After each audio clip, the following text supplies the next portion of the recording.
अस्सलाम वालेकुम नाज़रीन करम, मैं हूं आपका होस्ट अयाज अहमद। नाज़रीन करम, पिछले 12 घंटे में पूरी दुनिया हैरान है कि किस तरीके से रूस के सदर पुतिन ने 12 घंटे के अंदर अंदर अपने मुल्क में होने वाली बगावत को कुचल के रख दिया। मैं आपको बताता चलूं कि रूस की फौज के अंदर एक बहुत बड़ा ग्रुप है, उस ग्रुप का नाम है वैगनर ग्रुप। ये तकरीबन 25 से 30 हजार लोग हैं। आप इनको ये भी कह सकते हैं कि जैसे किराए के फौजी होते हैं, ऐसे लोग जिनको पैसा दिया जाता है और वो पैसे के लिए लड़ते हैं।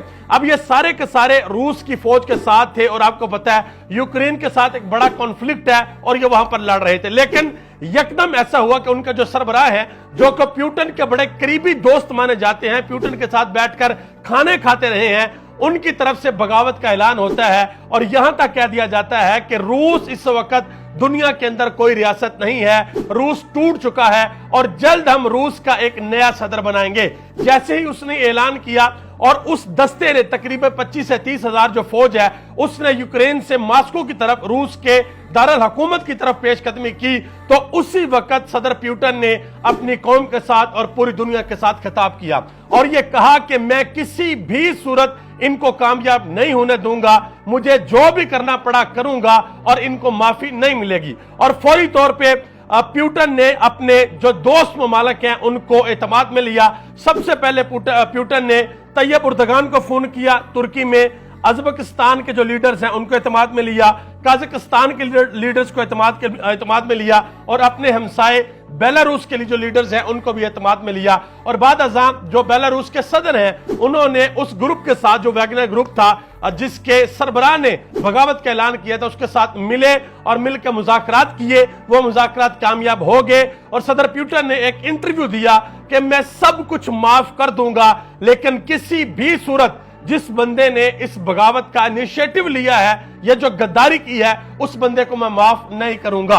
और बाद अज़ां वो जो ग्रुप का लीडर था, उसने ये कह दिया कि जी हमने अपनी पेशकदमी रोक दी है और उनको किसी दूसरे इलाके के अंदर डिप्लॉय कर दिया गया। नाज़रीन करम, यहां पे मैं बड़ी अहम बात आपको बताना चाहूंगा कि जब ये खबर पूरी दुनिया के अंदर फैली तो जो मगरबी मीडिया है और खास तौर पर अमेरिका, वहां पे खुशी के नगमे, शादियाने बजाए गए।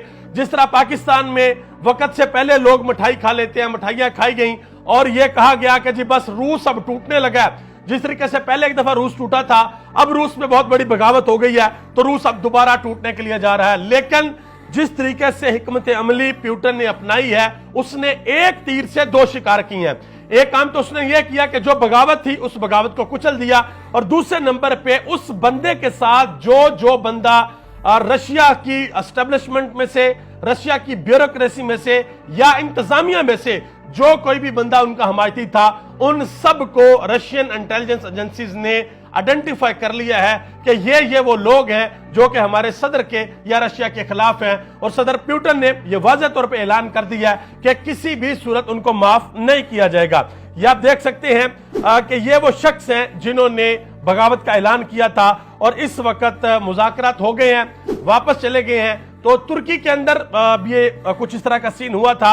तुर्की के अंदर एक रात के अंदर ये सारा कुछ बगावत हुई थी और सुबह का सूरज चढ़ा था तो तैयब उर्दगान पहले से ज्यादा ताकतवर सदर की हैसियत से कुर्सी के ऊपर आ गए थे। बिल्कुल उसी तरीके से पुतिन के साथ भी हुआ है कि 12 घंटे की इस एक्सरसाइज के बाद पुतिन दुनिया के अंदर पहले से ज्यादा ताकतवर सदर बन के उभरे हैं। और इस वक्त पूरी दुनिया के अंदर एक ही बात की जा रही है कि आखिर वो कौन सी स्ट्रेटजी थी, वो कौन सा प्लान था जिसका इस्तेमाल करते हुए सदर पुतिन ने इस बगावत को कुचल डाला। नाज़रीन करम, इसको हम बहुत बड़े पैमाने की बगावत नहीं कह सकते। ये देखिए, रशिया के पास एक बहुत बड़ी ताकतवर फौज है और उसका एक हिस्सा है 25 से 30 हजार का दस्ता है और वो भी रशियन फौज का हिस्सा ही है। ये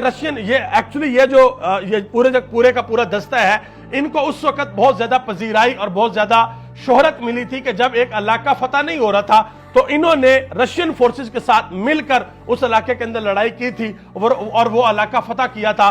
तो उसके बाद फिर इनको बहुत ज्यादा जांच इनकी बढ़ गई थी, इनकी शोहरत बढ़ गई थी। लेकिन दूसरी तरफ जो दूसरे मुल्क थे, पूरा मगरब, पूरा यूरोप और अमेरिका, वो उस ग्रुप के जो वैगनर ग्रुप था उसके लीडर के पीछे आ गया कि भाई देखो, लड़ते तो तुम पैसे के लिए हो, पैसे हम भी तुम्हें देने के लिए तैयार हैं, जितने पैसे चाहेंगे हम तुम्हें देने के लिए तैयार हैं।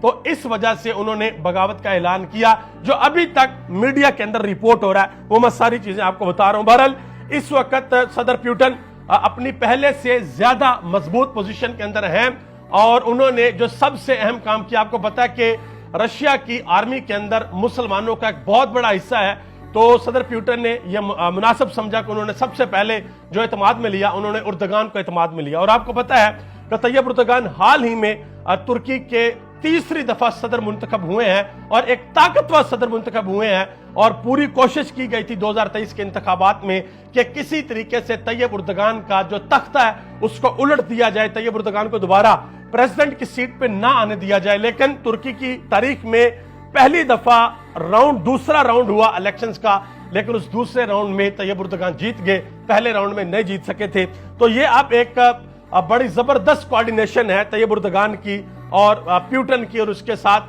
काजाकिस्तान, उज्बेकिस्तान, तुर्कमानिस्तान, ये जो पहले रशियन स्टेट थी, इनकी आपस की कोऑर्डिनेशन की वजह से बहुत मुश्किल है कि यूरोप जो है वो प्यूटन को अंडर प्रेशर रख सकेगा। अब देखना है कि आने वाले वक्त में ये जो एक लड़ाई लगी हुई है, कॉन्फ्लिक्ट बहुत बड़े पैमाने के ऊपर जा रहा है, इसका सलूशन किस तरफ जाएगा। आप सबका बहुत बहुत शुक्रिया।